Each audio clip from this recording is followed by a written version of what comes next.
My name is Ruth Bennett. I'm in my late 30s, and for most of my adult life, I've been the kind of woman people describe as steady, dependable, calm, the one who listens more than she speaks.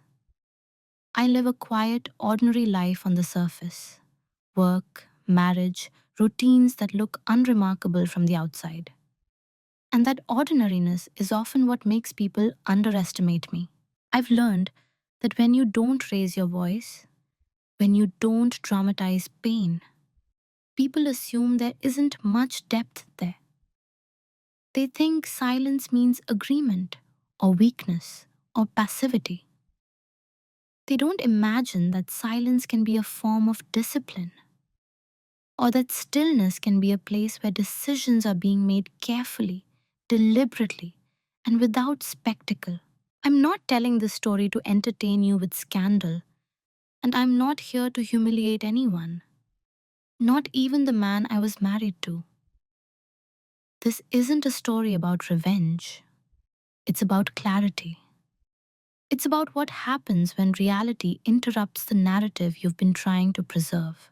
I found out my husband was having an affair during our marriage counseling session.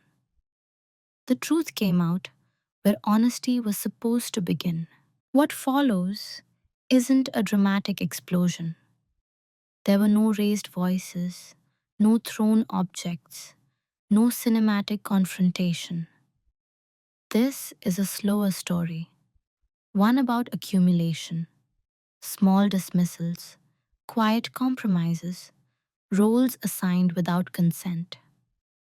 It's about how emotional imbalance can exist for years without being named, and how a single moment of truth can quietly reorder everything. You'll hear how I was seen by others, and how I allowed that perception to continue longer than I should have. You'll hear about the subtle shifts that didn't seem important at the time, but later revealed a pattern. You'll hear about silence, not the silence of fear, but the silence of observation. And you'll hear about what it means to move forward without cruelty, without spectacle, and without losing yourself in the process. I'm sharing this not to ask for sympathy, but to offer recognition. Many people live inside dynamics where they are useful, reliable, and invisible all at once. Many people sense something is wrong long before they can prove it. And they learn to doubt themselves because everything looks fine from the outside. This story is about reclaiming authority over your own perception, about choosing truth over comfort, and about discovering that dignity doesn't require noise. If you've ever felt quietly sidelined in a relationship that was supposed to be built on honesty, what part of yourself did you learn to hide in order to keep the peace? To most people, I was easy to define. I was the reasonable one, the calm wife, the woman who didn't complain, didn't push, didn't make scenes. At dinner parties, I was the one refilling glasses while conversations flowed around me. At family gatherings, I was introduced with a smile that said, "She keeps everything running." And in my marriage, I was often described by my husband, by friends, even by the counselor later on, as low maintenance. It was meant as a compliment. What it really meant was that I didn't disrupt the atmosphere. I learned early that being agreeable made life smoother. When I noticed small inconsistencies, I filed them away instead of asking questions. When I felt dismissed, I told myself I was being too sensitive. I had a talent for smoothing edges, especially other people's discomfort. Over time, that talent became my identity. People saw me as stable, predictable, emotionally mature, invisible, but in a flattering way. My husband used to say I was his anchor, the one who kept things grounded. He liked telling people that I never overreacted. and I believed that was something to be proud of.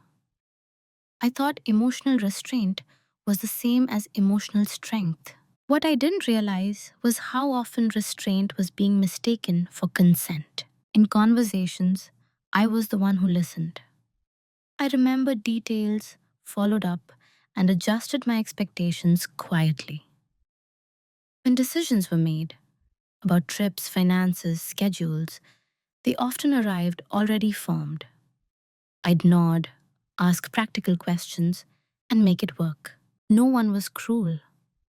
That's important to say. There were no insults, no obvious betrayals at first, just a steady pattern of me adapting and others proceeding.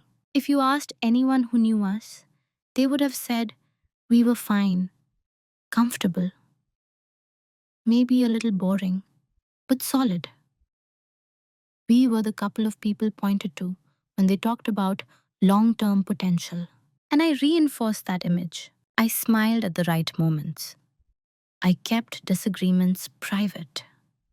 I absorbed disappointment silently and told myself that marriage wasn't about constant fulfillment.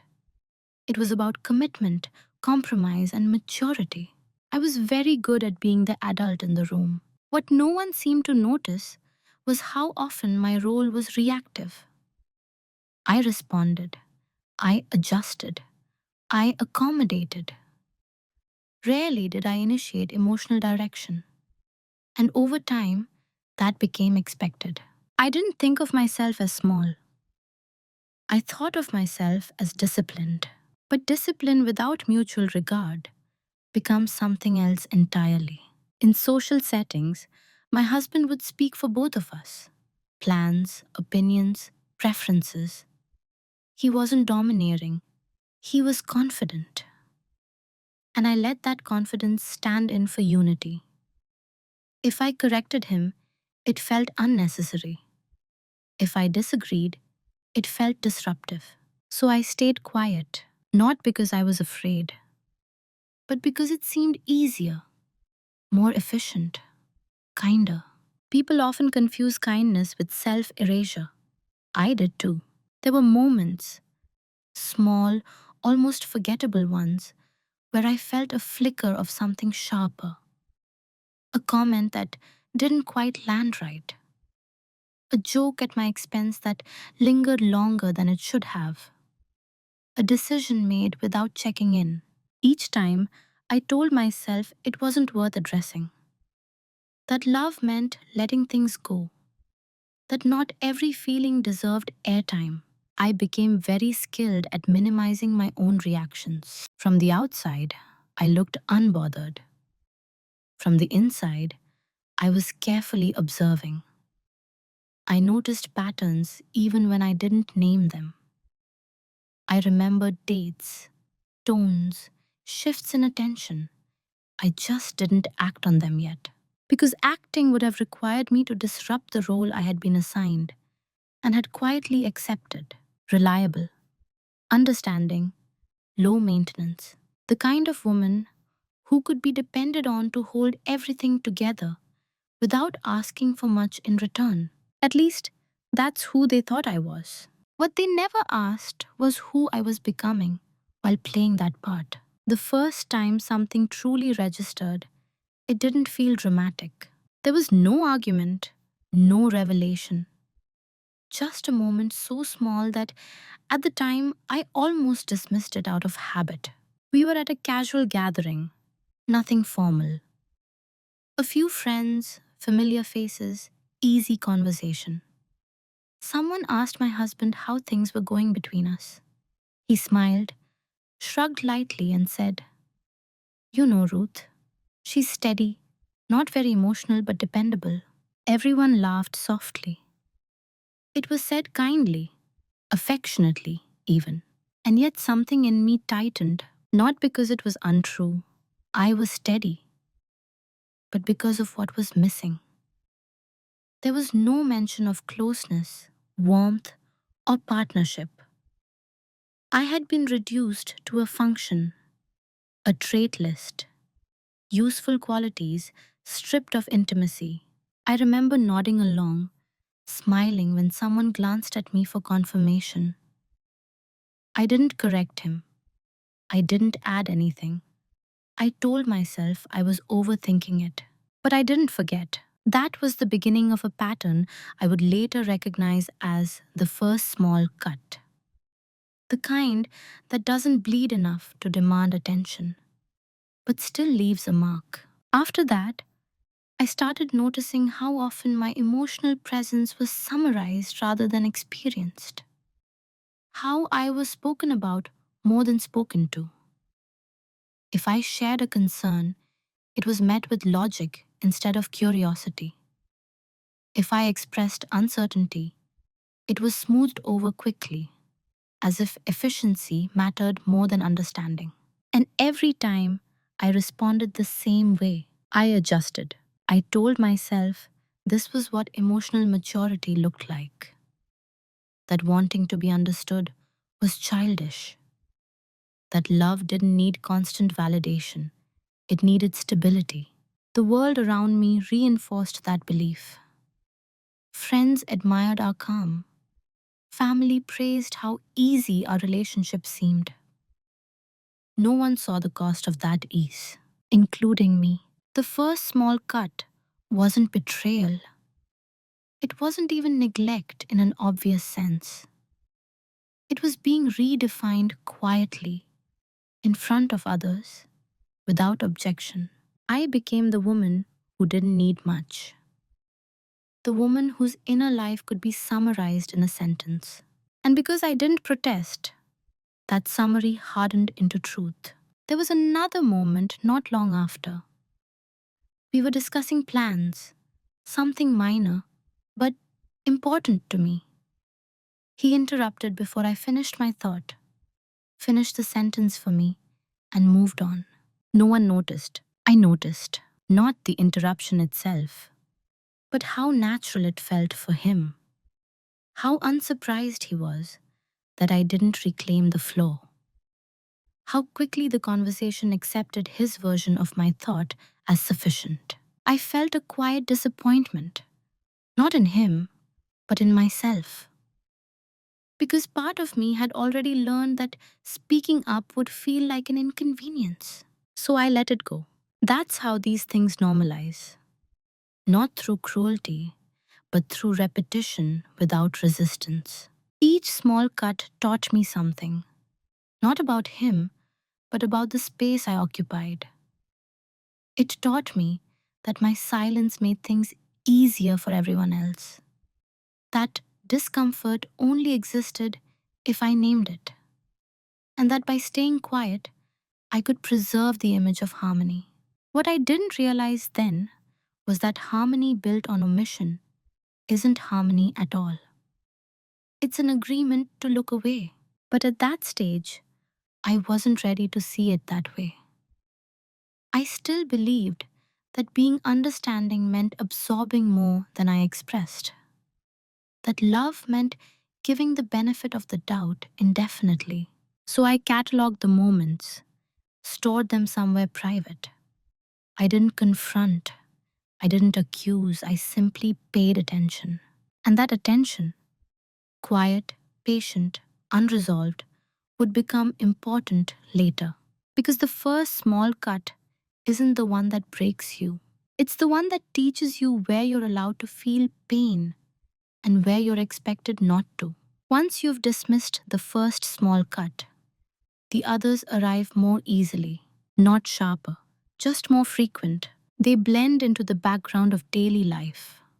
Tone shifts, assumptions, casual overrides that don't register as conflicts because no one ever names them as such. And because I had already proven myself capable of absorbing discomfort quietly, the pattern settled in without resistance. Disrespect rarely announces itself. It arrives disguised as familiarity. My husband would make decisions and inform me afterward, always with the assumption that I would adapt. If I hesitated, he'd frame it as practicality. This just makes more sense.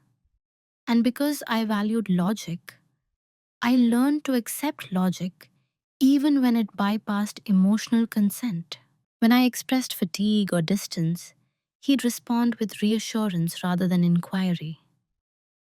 You're just tired. Work has been stressful for you lately. He didn't ask why I felt the way I did. He explained it away, and I let him. Because explanation feels safer than exploration. Exploration invites change. Friends followed a similar rhythm. They'd check in, but lightly. Surface questions, easy answers. I gave them what they expected. I didn't want to burden anyone with nuance. I didn't want to seem dissatisfied when everything looked stable. So I played my part well. I became the woman who could be relied upon not to complicate things. The woman who handled emotional weight internally. The woman didn't require reassurance because she appeared self contained. I told myself this was independence. In reality, it was isolation dressed up as strength. There were moments when I considered saying something, when a joke crossed the line, when my absence in a decision felt pointed, when I realized I was the only one adjusting. But each time, I calculated the cost. Would it create tension? Would it require a long conversation? Would it make me seem demanding? And every time I decided it wasn't worth it. That's how normalization works. You don't wake up one day and accept less.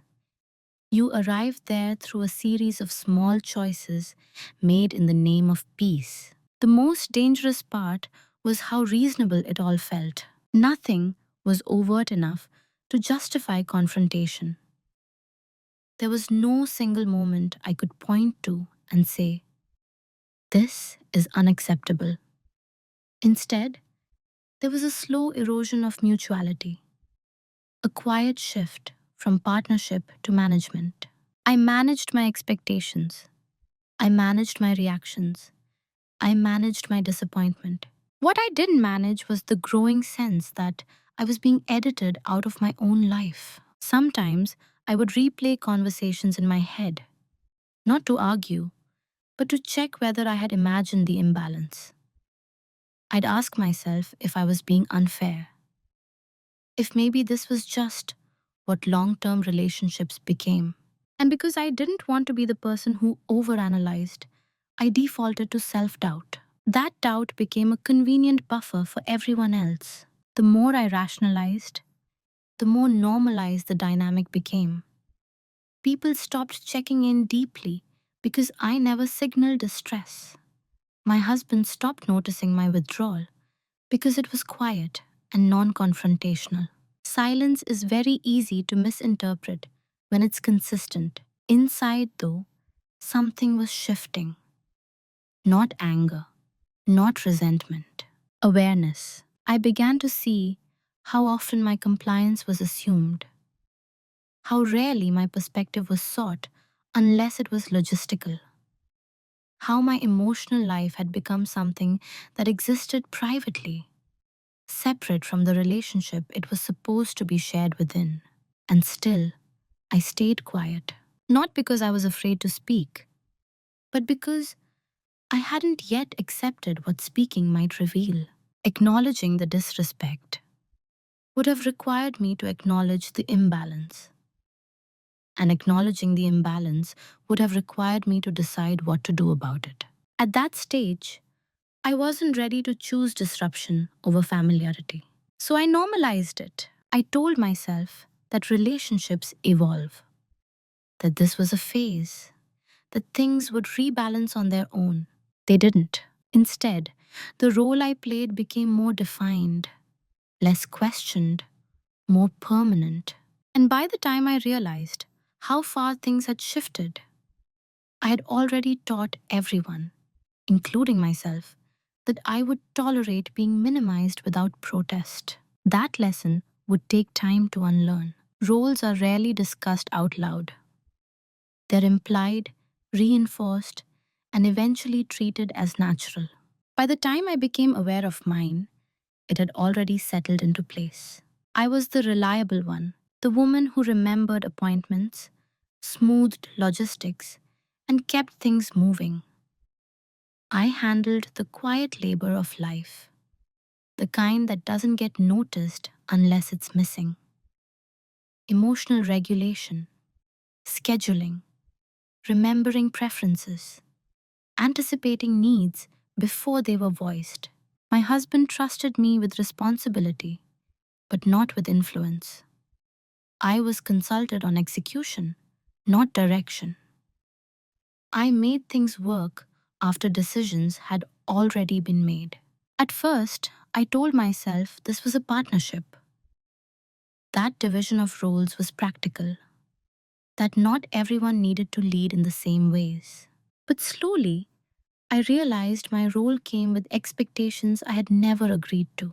I was expected to be understanding before being understood, to be flexible before being considered, to absorb tension so others didn't have to. When I expressed hesitation, it was framed as stress. When I expressed dissatisfaction, it was framed as temporary. My emotions were treated like weather, passing conditions, not meaningful signals. And because I didn't push back, the role hardened. I became the emotional background, the steady presence that allowed others to move freely without friction. My consistency made everything else feel secure. But security without reciprocity is a one sided contract. What troubled me most wasn't that I had been assigned this role, it was how seamlessly I had stepped into it, how little resistance I offered, how often I told myself that being needed was enough, even when being known wasn't happening. There were moments when I sensed the imbalance clearly. Watching my husband light up in conversations with others in ways he didn't with me. I heard enthusiasm in his voice that I hadn't heard directed toward me in a long time. I told myself it was comfort, familiarity. Long term relationships settle, I thought. Passion transforms. But comfort shouldn't erase curiosity. I realized that my presence had become assumed. My absence is unimaginable. I was integral, but not actively chosen. That realization didn't hurt in a sharp way. It was quieter than that. It felt like being slowly misplaced. The role also came with an unspoken rule. I wasn't supposed to disrupt. Not emotionally, not socially, not narratively. Our relationship had a story attached to it, a story of stability, maturity, mutual respect. And I was one of its main supporting characters.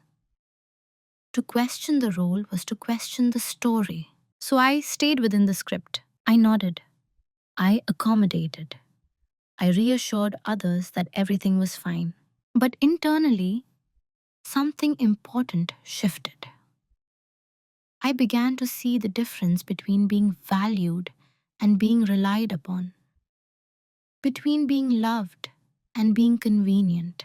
And once you see that difference, you can't unsee it. I didn't confront anyone. I didn't announce a boundary. I didn't demand change. I simply stopped telling myself comforting lies. That was the beginning of something new. Not action, not yet, but clarity. I started paying attention to where my presence was optional, where my voice was interchangeable, where my emotional world existed in isolation. And in that awareness, I understood something crucial. Roles persist not because they are fair, but because they are unchallenged. Mine had gone unchallenged for a very long time. And although I didn't know it then, the moment I truly recognized that role was also the moment it began to lose its power over me. The shift didn't happen during a fight.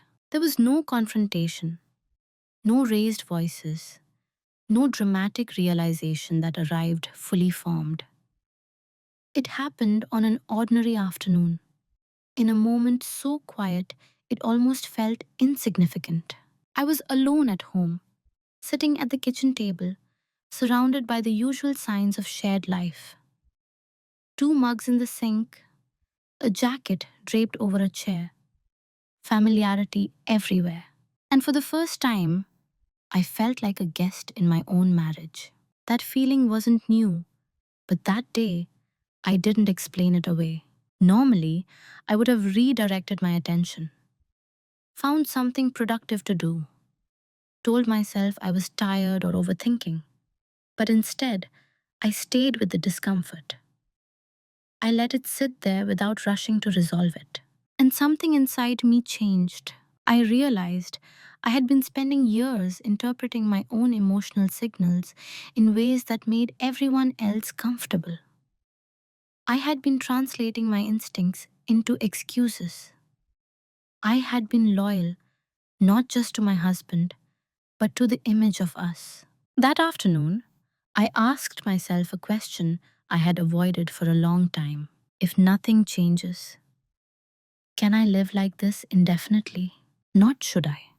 Not could I endure it. But would I choose it? The answer arrived calmly, without panic, without sadness. No, that was the moment things shifted. Not outwardly. Nothing about my behavior changed that day. I didn't confront anyone. I didn't withdraw dramatically. I didn't make plans. What changed was internal. I stopped assuming my discomfort was a flaw to be corrected. I started treating it as information. I realized that my silence hadn't been neutral. It had been active. It had shaped the dynamic just as much as anyone else's behavior. And while I couldn't control others, I could control how much access they had to my inner compliance. From that point on, I listened differently. When my husband spoke, I noticed not just what he said, but what he didn't ask. When decisions were made, I observed how naturally my agreement was assumed. When affection appeared, I noticed whether it was responsive or intentional. I wasn't angry. I wasn't plotting. I was awake. That awareness brought with it an unexpected calm. Because once you stop arguing with reality, you stop exhausting yourself. I didn't need to prove anything. I didn't need validation. I just needed to be honest with myself. That day, I understood something I had misunderstood for years. Silence is only virtuous when it's chosen freely. When it's automatic, it becomes a habit of self erasure. And I was done erasing myself. Not loudly, not dramatically, quietly. From the outside, I was the same Ruth, reliable, composed, steady.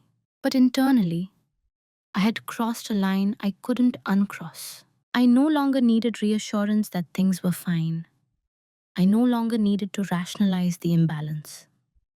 I had accepted the truth of my experience without trying to soften it.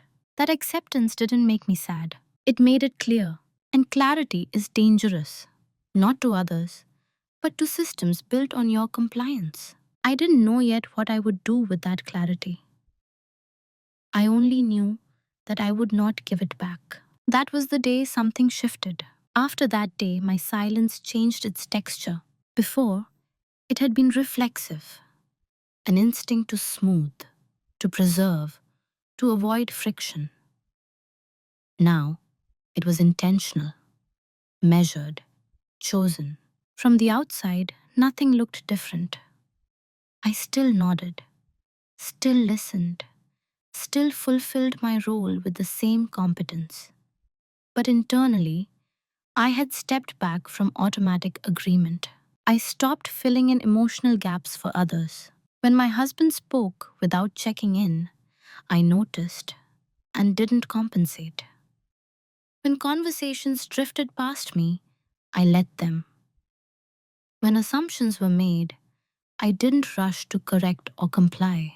Not out of spite, out of observation. People often believe silence signals weakness.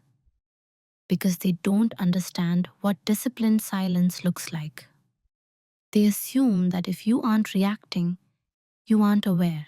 In reality, awareness is often the quietest state. I began to see how often my previous silence had been interpreted as permission, how quickly others filled the space I no longer managed, how discomfort surfaced when I stopped smoothing it away.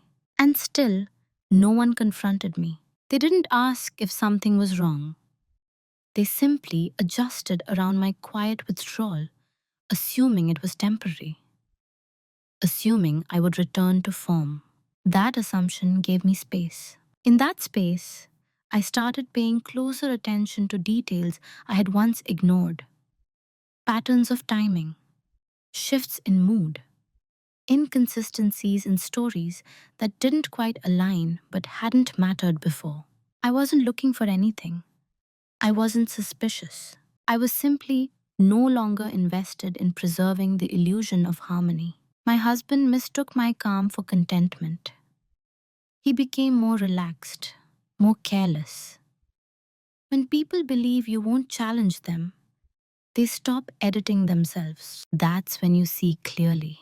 I noticed how his phone never left his side, how certain topics redirected the conversation quickly, how intimacy became predictable, then distant, then procedural.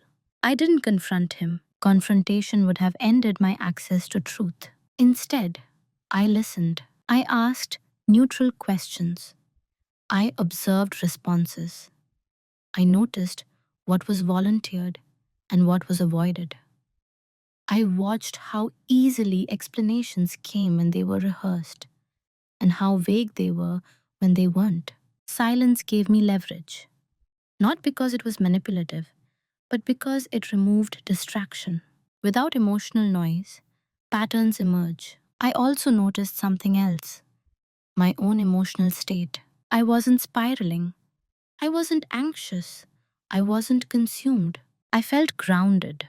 That surprised me. I realized that by choosing silence, I had reclaimed something essential: my internal authority. I was no longer outsourcing my reality to other people's explanations. And with that authority came patience. I didn't need answers immediately. I didn't need certainty. I trusted that clarity would arrive when enough information accumulated. And it did, but not yet. At this stage, silence wasn't a weapon, it was a filter.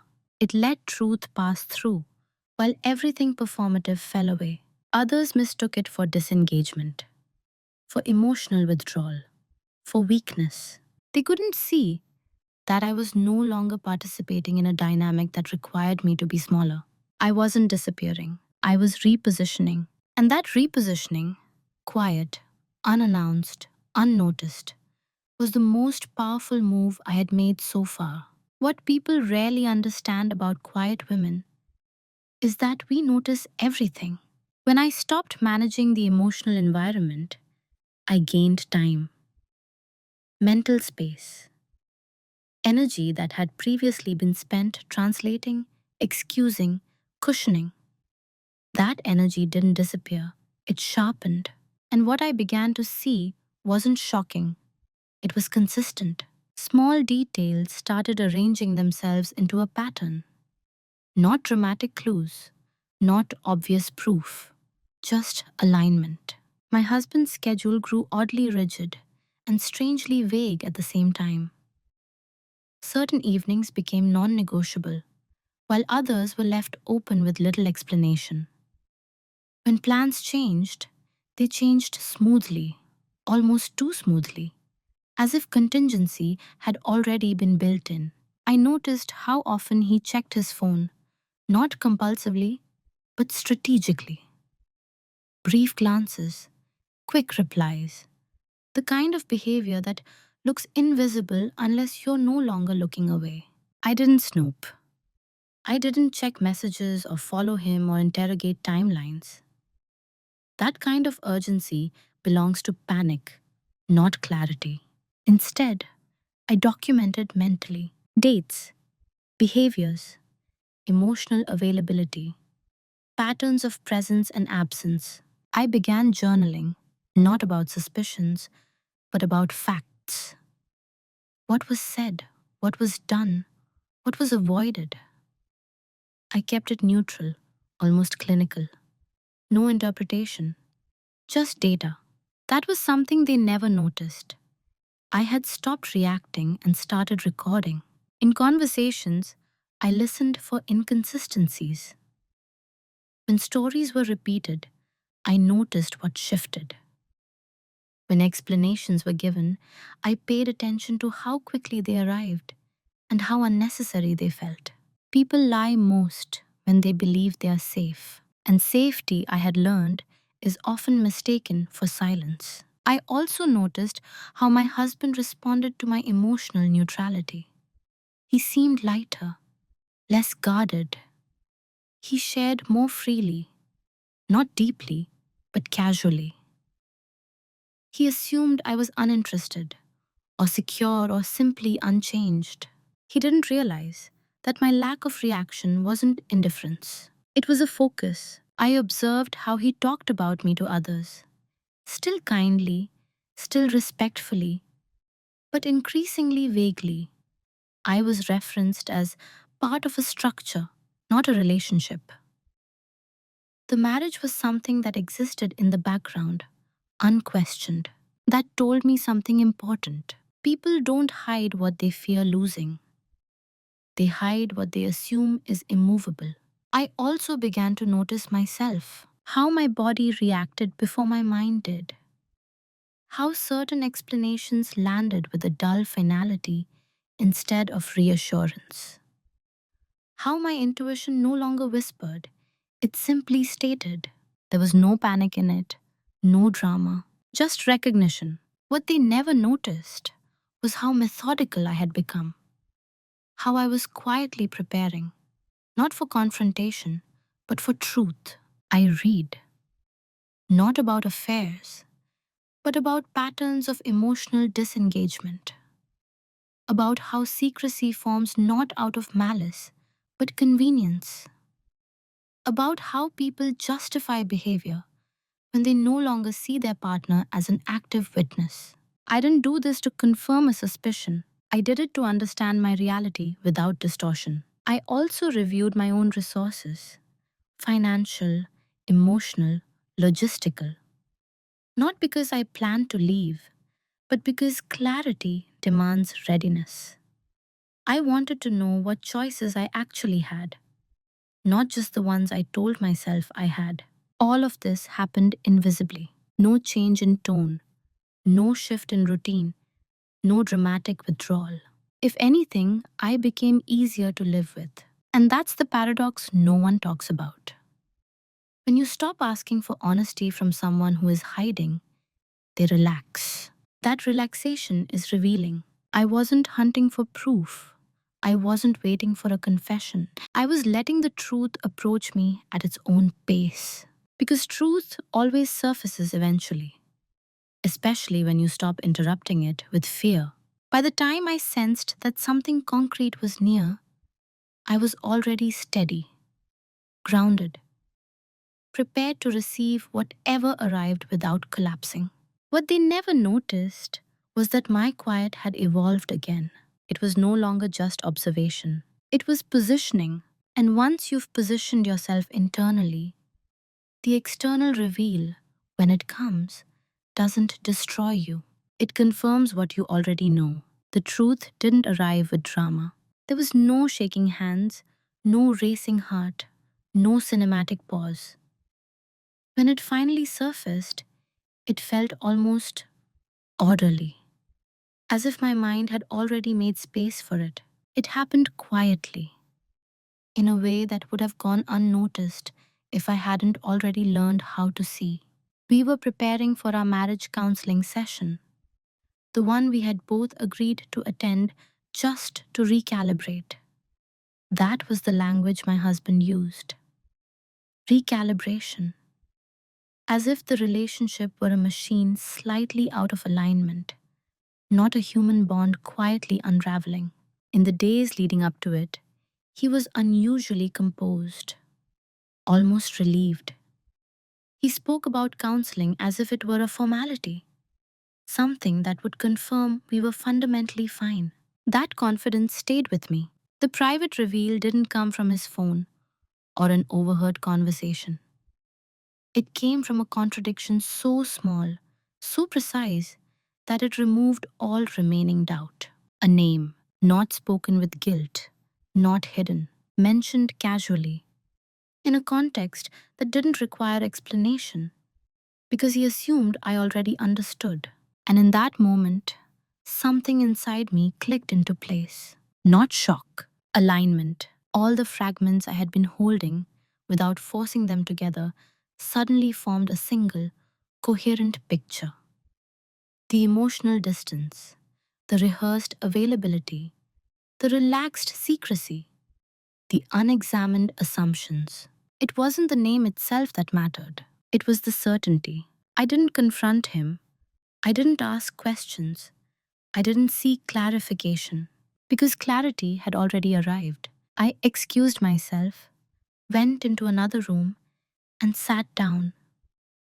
I remember noticing how steady my hands were, how even my breathing felt. I wasn't dissociating. I wasn't numbing out. I was present. That's how I knew this was real. There was no urge to verify, to double check, to search for evidence. Those impulses belonged to disbelief.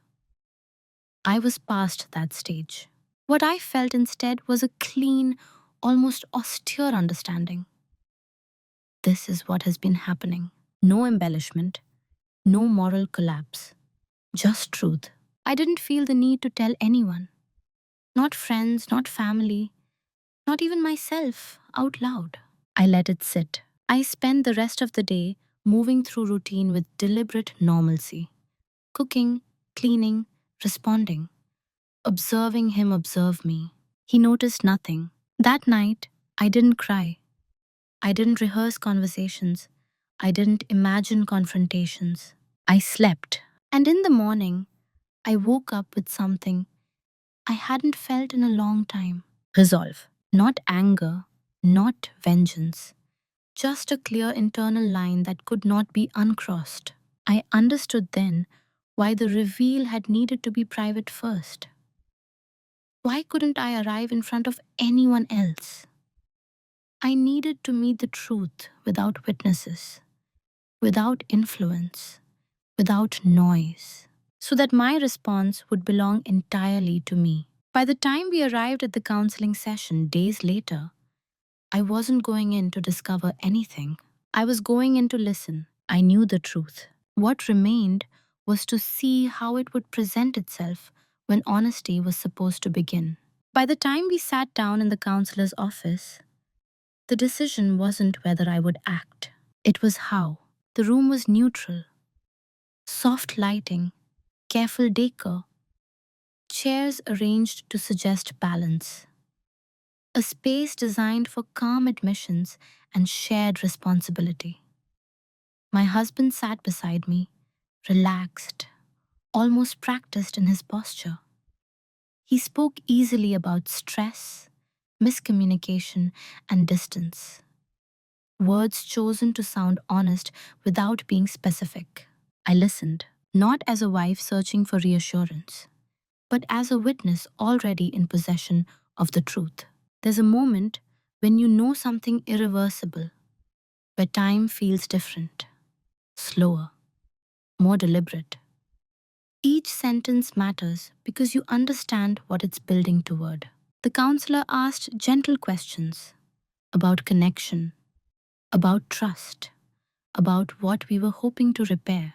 My husband answered first. He spoke about feeling disconnected, about routine, about how neither of us was doing anything wrong, but something had been missing. He framed it as mutual drift, shared responsibility.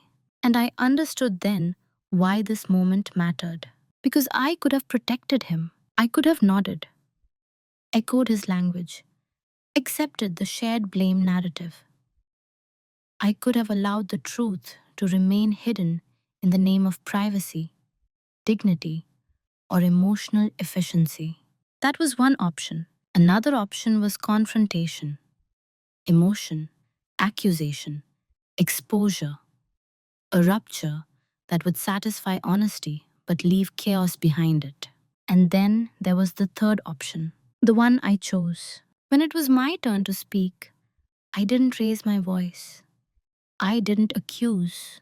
I didn't dramatize. I told the truth, simply, precisely, without embellishment.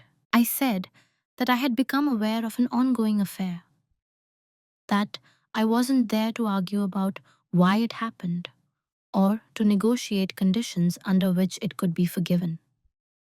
That I was there because honesty had already arrived for me, and I was no longer willing to participate in a version of reality that required my silence. The room changed, not explosively, subtly. My husband didn't deny it. He didn't confess dramatically either. He froze, caught between narratives. The counselor paused, recalibrated, and asked clarifying questions. I answered calmly. What mattered wasn't his reaction. What mattered was that I didn't flinch. In that moment, I felt something close. Not empowerment, not relief, but finality. This was the decision point, not the discovery, not the preparation, not the quiet observation. This, the moment when I chose truth over continuity. I wasn't cruel. I wasn't vindictive. I didn't demand apologies or explanations. I stated what I knew and what I would no longer accept. And in doing so, I closed a door. Some choices don't announce themselves as endings. They feel almost administrative, clean, undramatic. But they are irreversible. I knew, as I spoke, that there was no version of our marriage that existed on the other side of this honesty. Not because people can't rebuild, but because I would not rebuild on altered ground. I had crossed an internal threshold weeks earlier. This moment simply aligned the external world with the truth I had already accepted. When we left the office, nothing felt explosive. It felt settled, and that's how I knew I had chosen correctly. After the counseling session, life did not fracture the way people expect it to when a marriage breaks up. There were no dramatic exits, no emotional ultimatums, no visible collapse. What followed was quieter and far more deliberate. I understood something essential by then. Once truth has been acknowledged, noise becomes optional. Action does not require announcement. So I didn't announce anything. I didn't tell friends what had happened. I didn't call family for comfort or validation. I didn't post cryptic messages or seek witnesses.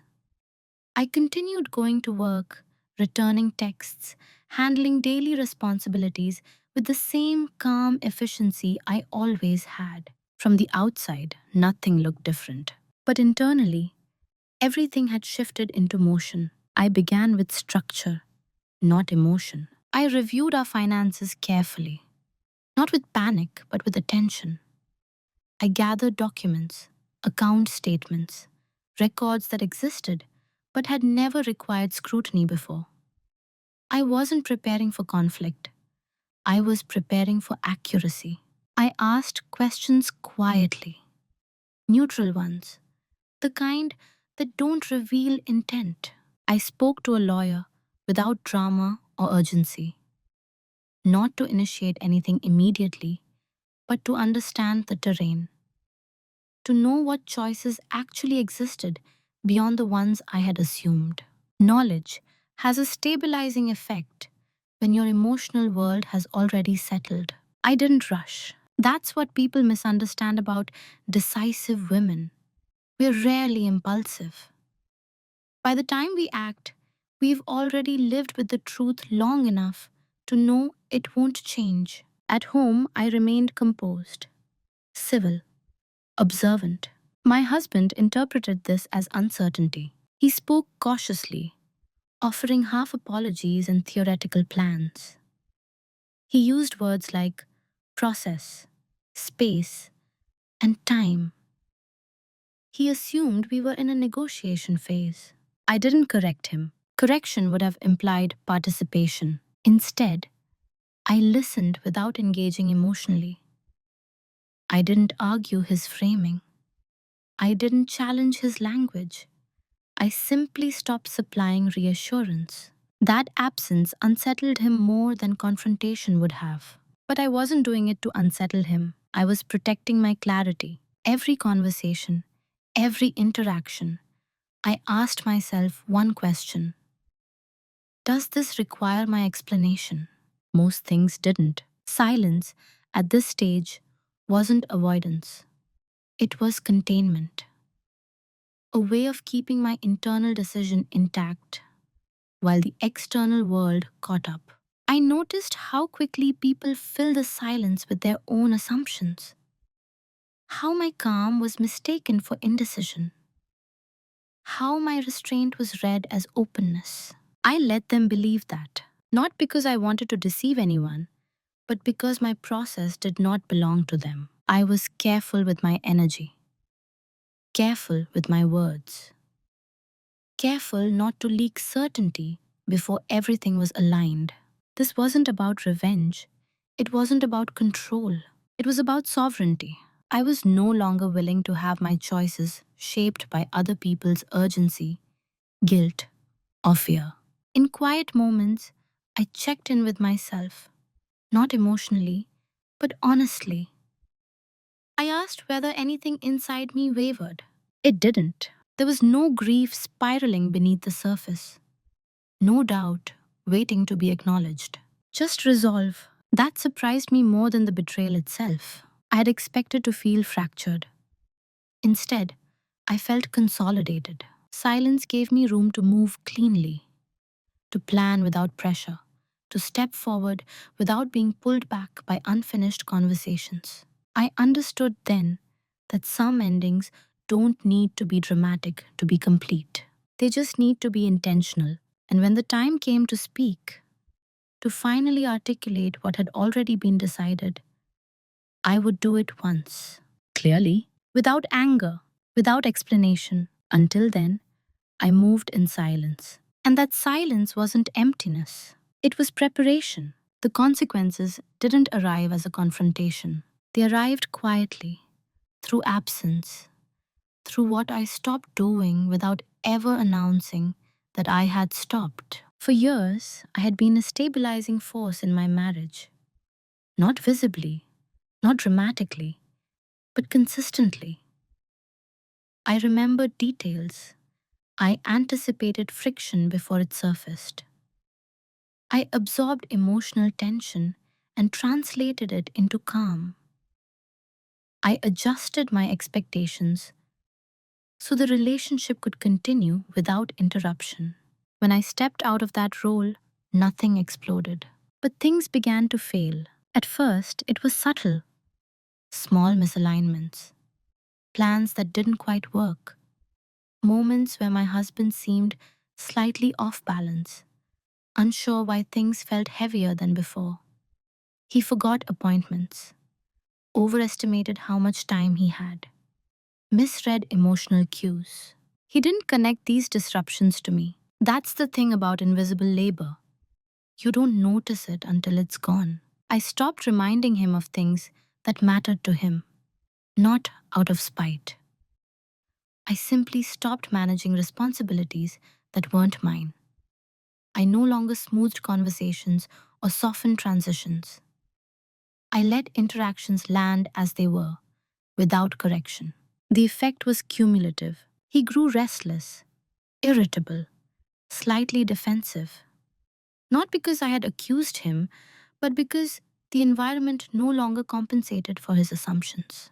At home, silence expanded. Not an angry silence, not a cold one, just space. He tried to fill it with routine, familiar jokes, habitual gestures, casual affection. They arrived the way they always had, But they didn't land the same way, not because I rejected them, because they were no longer anchored in truth. I responded politely, civilly, without emotional engagement, and that neutrality confused him. People know how to respond to anger. They know how to respond to grief. They don't know how to respond to calm disengagement. Outside our marriage, the shift was felt too. I began declining social obligations I had once managed automatically. I stopped being the connective tissue between groups. I arrived less frequently, left earlier, and conserved my energy without explanation. Friends noticed. They asked gentle questions, framed as concern, curiosity, intuition. You seem quieter. You've been busy. Is everything okay? I smiled. I said I was fine. Not because I was hiding the truth, but because I wasn't ready to release it into other people's interpretations. I didn't want a chorus of opinions. I didn't want advice. I didn't want outrage on my behalf. I wanted clarity to remain clean. Meanwhile, my husband began to feel something slipping. He sensed a loss, but couldn't identify its shape. He assumed we were in a temporary phase, something that could be talked through, corrected, and restored. He didn't yet understand that restoration wasn't possible. He asked questions that hovered near the truth without touching it. Are you unhappy? Do you feel distant? Do you want to talk about things?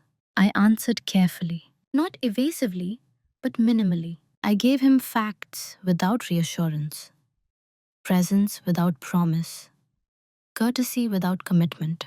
That was when anxiety entered the room. Not mine, his. He realized something essential. I was no longer trying to hold the marriage together. And once that realization forms, panic follows. But panic doesn't announce itself immediately. It appears as confusion first, as bargaining language, as attempts to reset the dynamic without addressing its cause. He tried harder, paid more attention, asked more questions, and still, I didn't step back into the role. Not because I wanted him to suffer, but because returning would have required me to lie to him and to myself. The real consequence wasn't punishment. It was reality asserting itself in the absence of illusion. When someone has built their sense of stability on your quiet endurance, your withdrawal feels like collapse, even if you leave calmly. And that was the moment I knew something irreversible had begun. Not loudly, but unmistakably. By the time panic surfaced, it was already too late.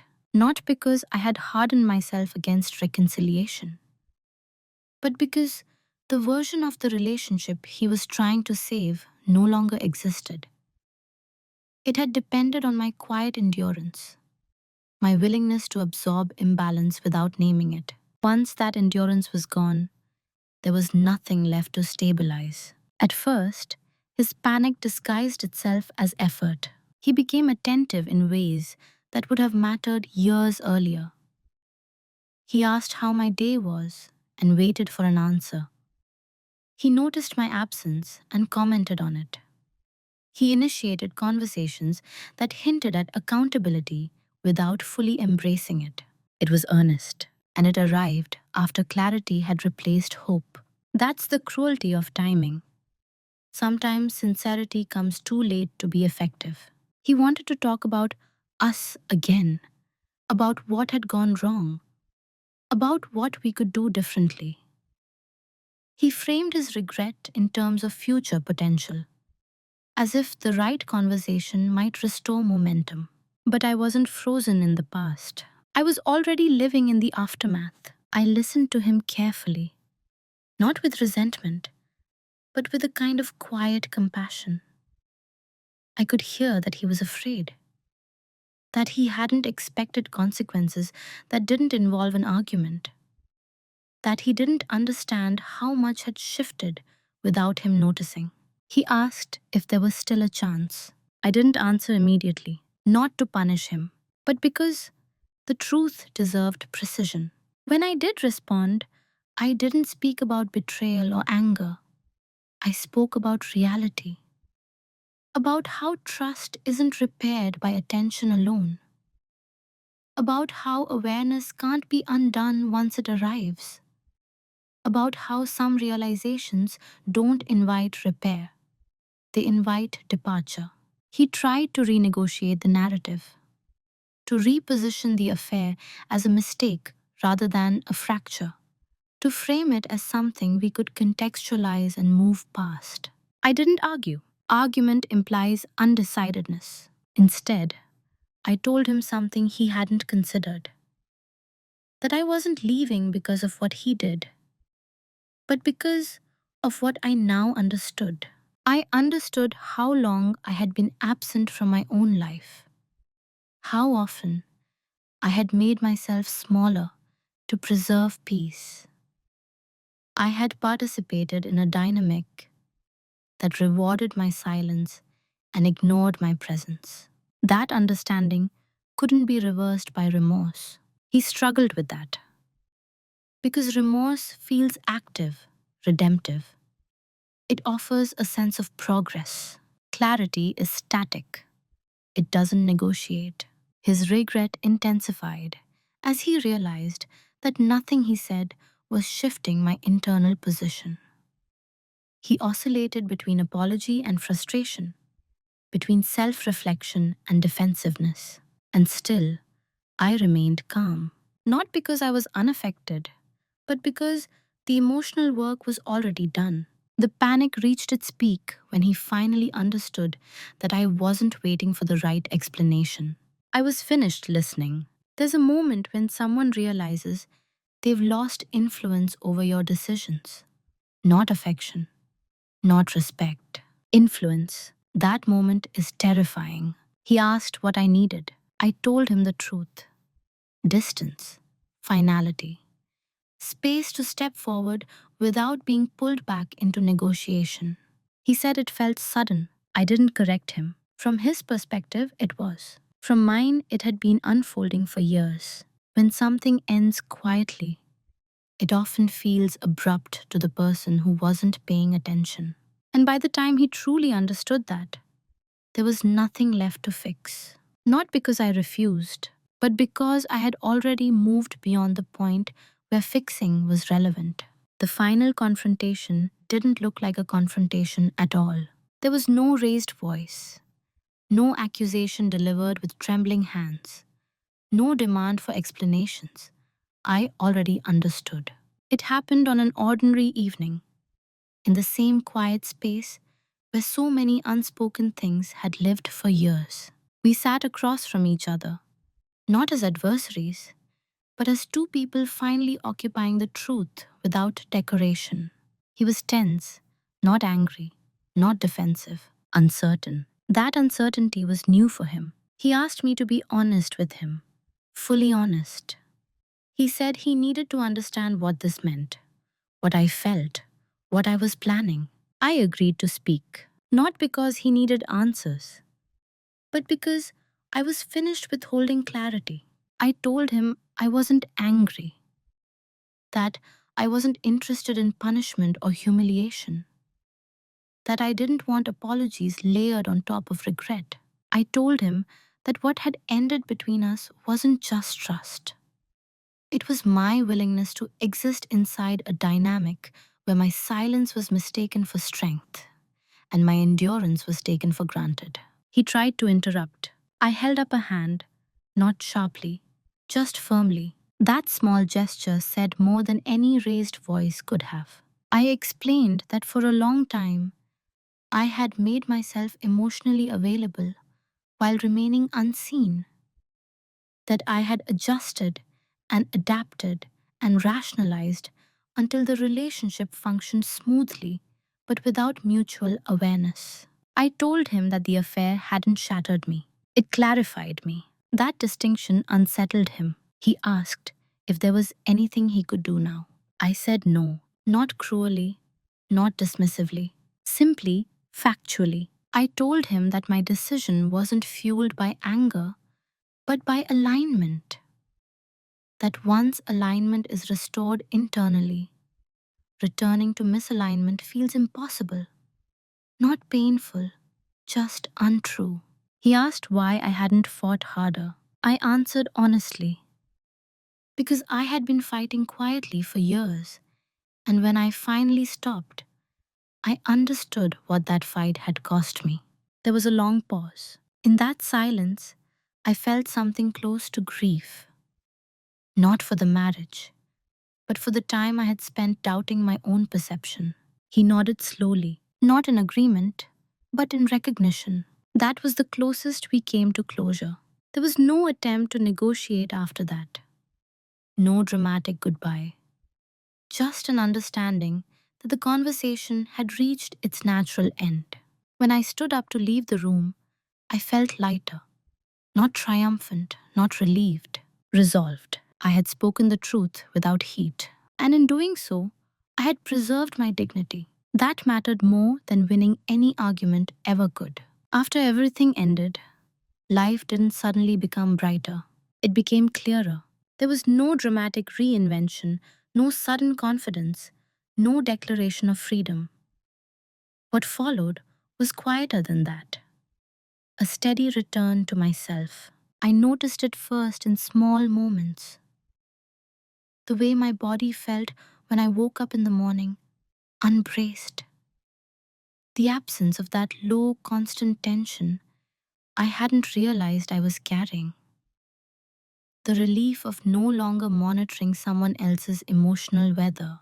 I didn't feel euphoric. I felt honest. For a long time, I had confused stability with loyalty, endurance with love. I had believed that staying calm meant staying true. Now I understand that truth requires participation, not just patience. I didn't become louder. I didn't become harder. I didn't rewrite my personality to compensate for what I had endured. I remained quiet, but my quiet was no longer submissive. I started making decisions without preemptively explaining them.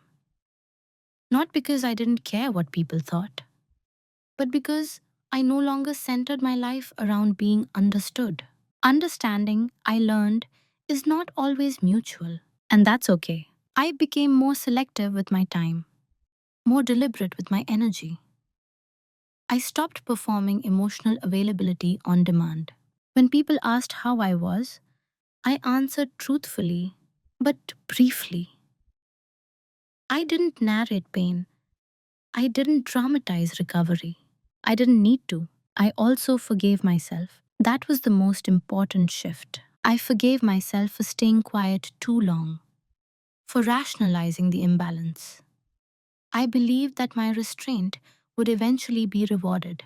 Self forgiveness didn't arrive as absolution, it arrived as permission. Permission to trust my perception, permission to leave situations that require me to disappear, permission to choose clarity over comfort.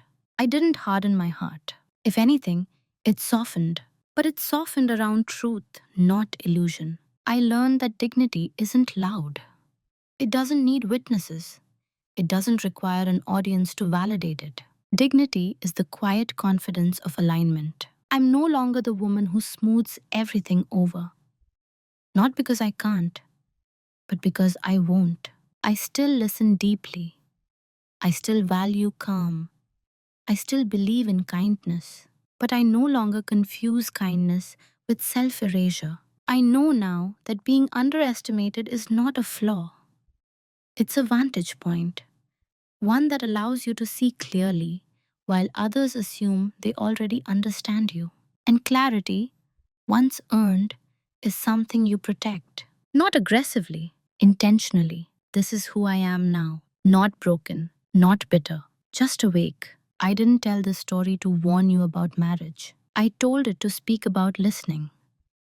The kind that happens before words, before proof, before permission. For a long time, I believed that being calm meant being wise, that restraint was maturity, that endurance was love.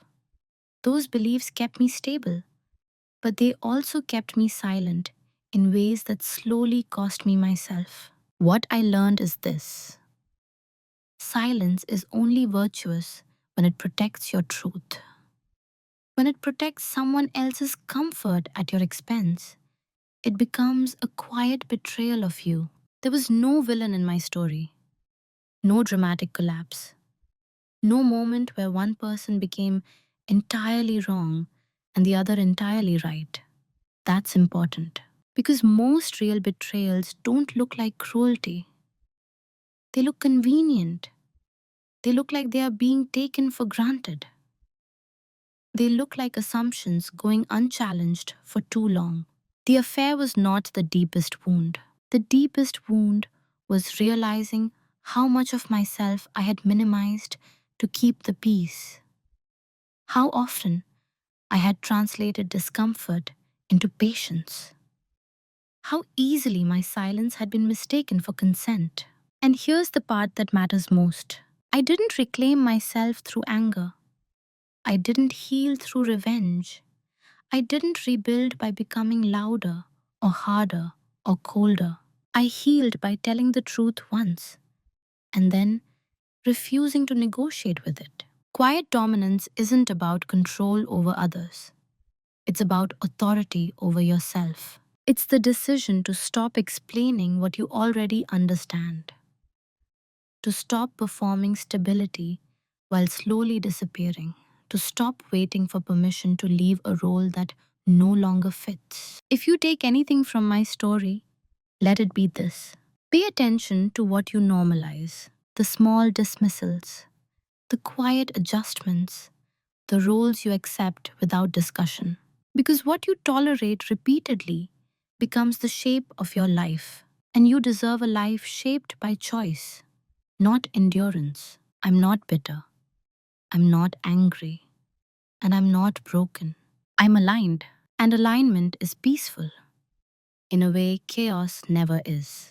Before I go, I want to ask you something, not to provoke, but to invite reflection. Have you ever stayed quiet in a relationship because it felt easier than explaining how you really felt? And what did that silence cost you over time? If this story resonated with you, I'd like to hear your thoughts in the comments. Your experiences matter more than any advice I could give. Thank you for listening. Cảm ơn bạn đã lắng nghe câu chuyện vừa rồi. Đừng quên like, share và bấm chuông để không bỏ lỡ